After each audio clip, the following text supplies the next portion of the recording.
तो क्या था हमारा force between two charges is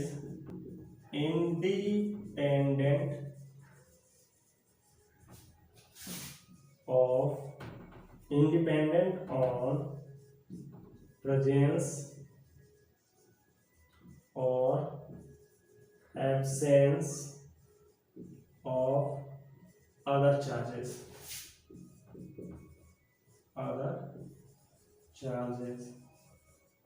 यानी इन दोनों चार्ज, मान लीजिए दो चार्ज है, ये Q1 है और ये Q2 है।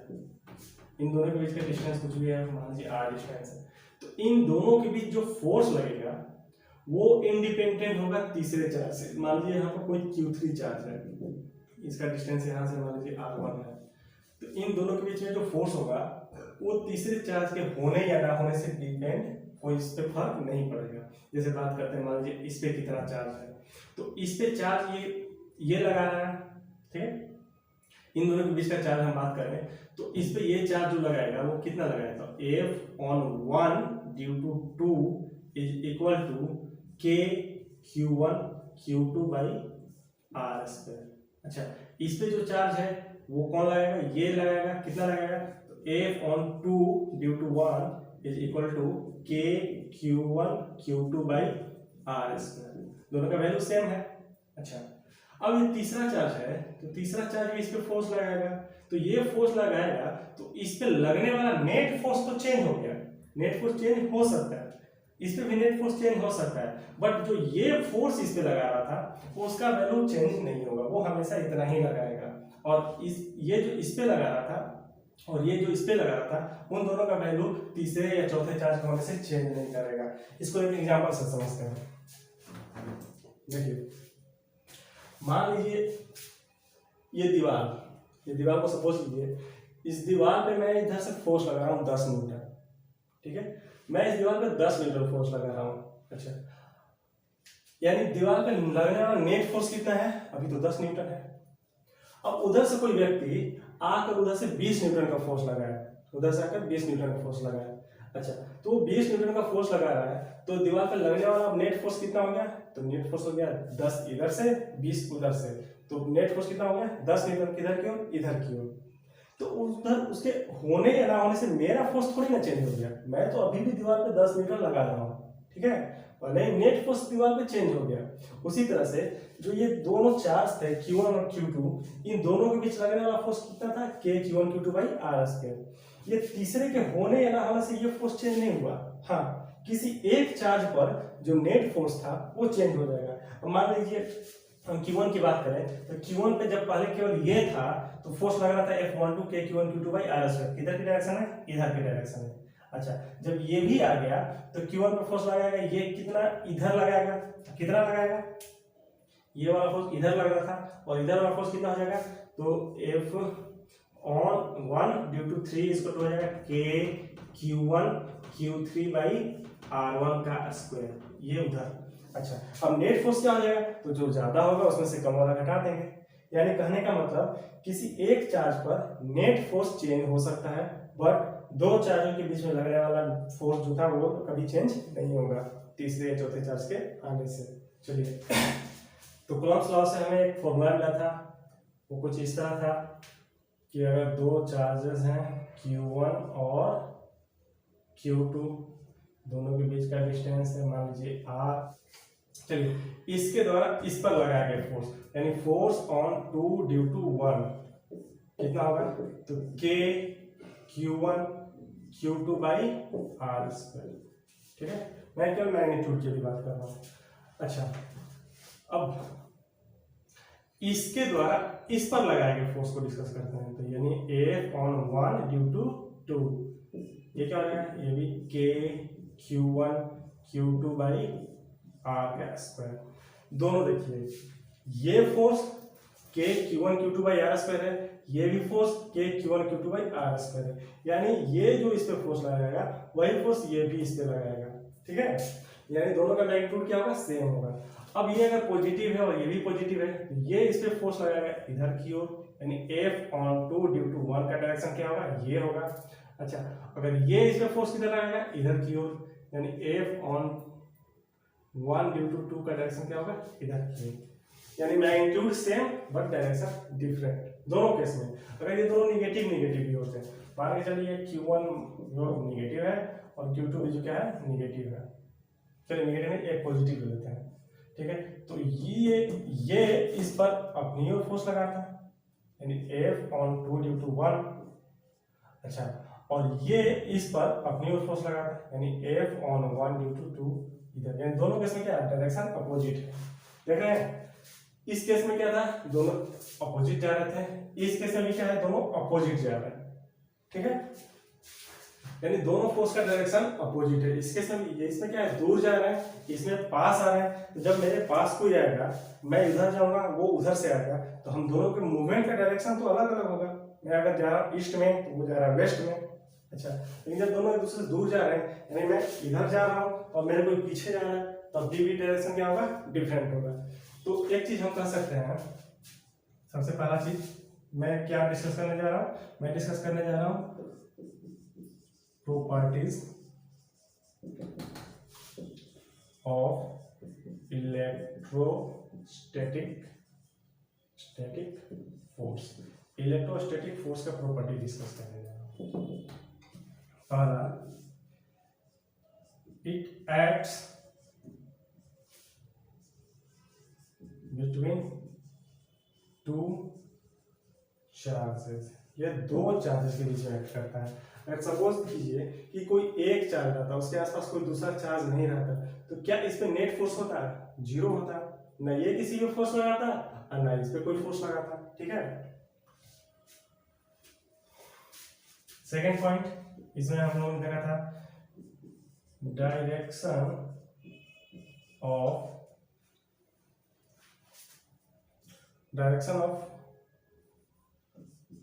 forces on both the charges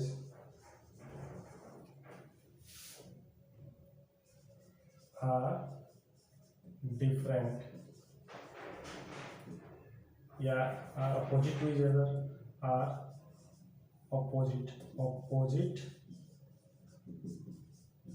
to each other, यानी इस पे जो फोर्स लग रहा है इधर की ओर, इस पे जो फोर्स लग इधर की ओर, दोनों का डायरेक्शन क्या है, अपोजिट है। इस केस में भी इस पे जो फोर्स लग रहा है वो इधर की ओर लग रहा है, और इस पे जो फोर्स लग रहा है वो इधर की ओर लग रहा है, यानी दोनों केस में क्या है, डायरेक्शन क्या है, एक दूसरे के अपोजिट है। और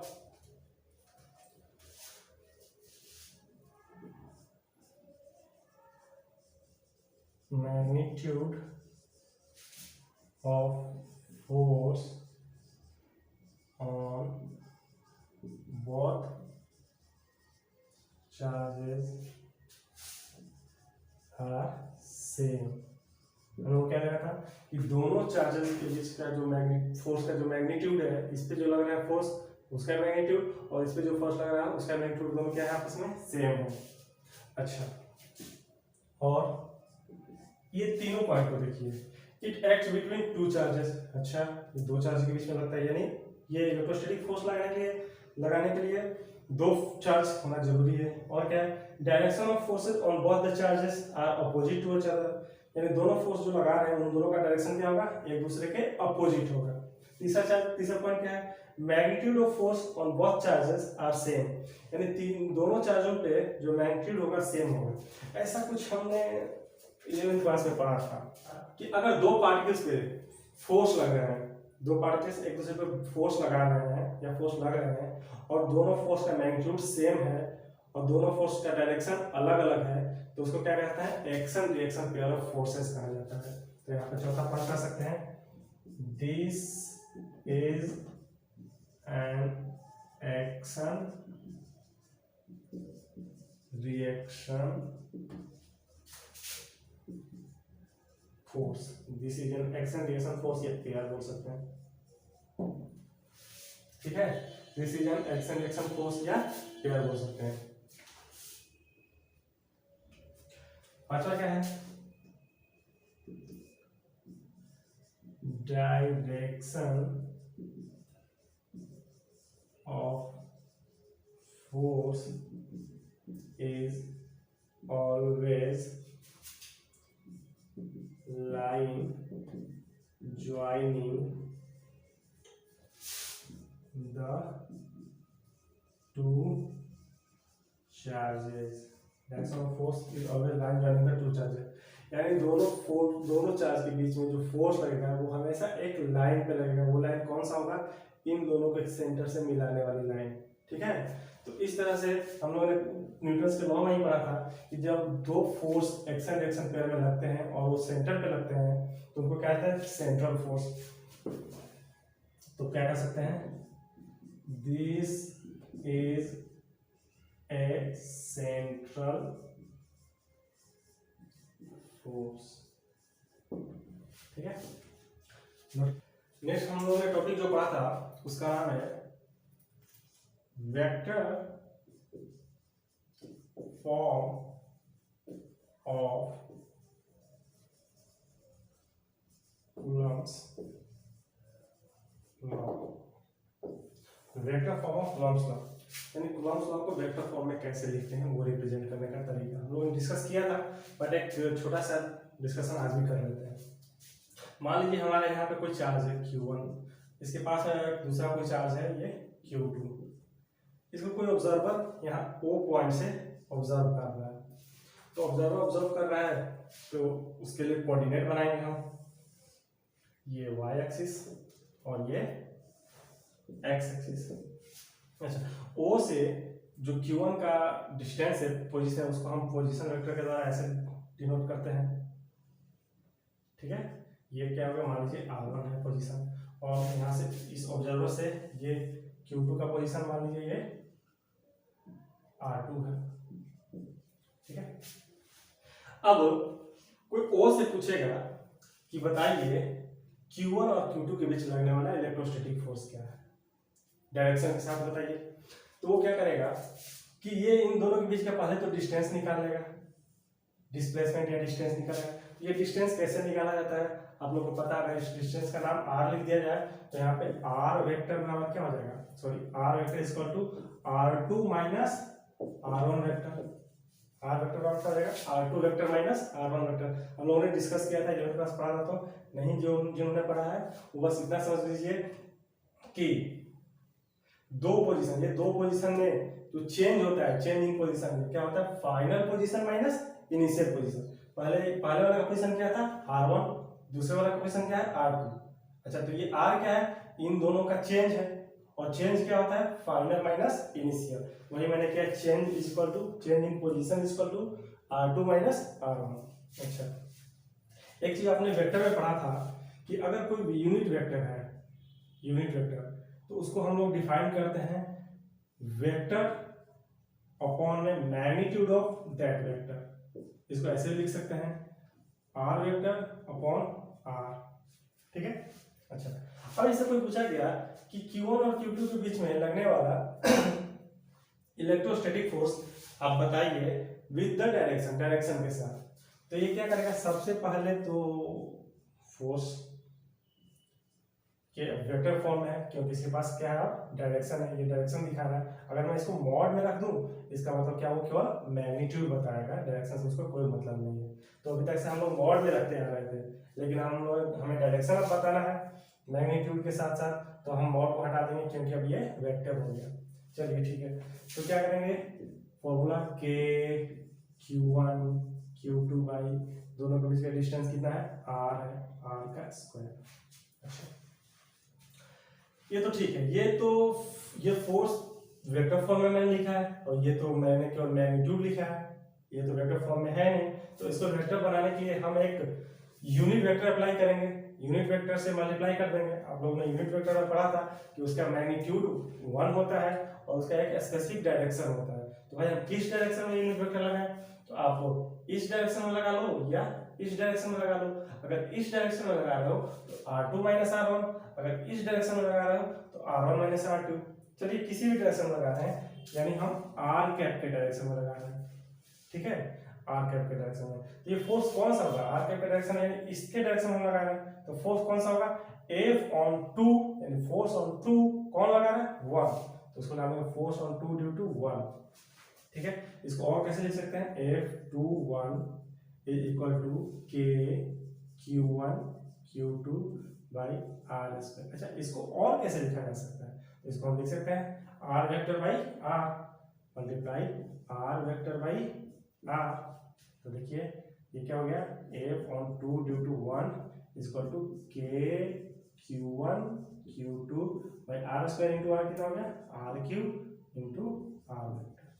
ठीक है, अगर कोई पूछे कि अब ये इस पे कितना लगा रहा है, तो क्या लिखते हैं, force on 1 due to 2 is equal to K Q1 Q2 by R cube. अच्छा, एक सेकंड, अभी मैंने आर वेक्टर लिखा है, तो आर वेक्टर का मतलब और क्या लिख दूंगा मैं, K Q1 Q2 बाई, ये तो आर क्यूब हो गया। आर वेक्टर का मतलब मैं क्या लिखूंगा, R2 माइनस R1, तो R2 vector minus R1 vector multiply रहेगा। उसी तरह से यहाँ पे आर वेक्टर कौन, इस डायरेक्शन में, इस डायरेक्शन मतलब हम आर वेक्टर का डायरेक्शन उलट रहे हैं, तो आर वेक्टर ये है, तो इसका अपोजिट क्या हो जाएगा, R1 vector minus R2 vector. ठीक है, दैट्स इट, यही है vector forms of Coulomb's law.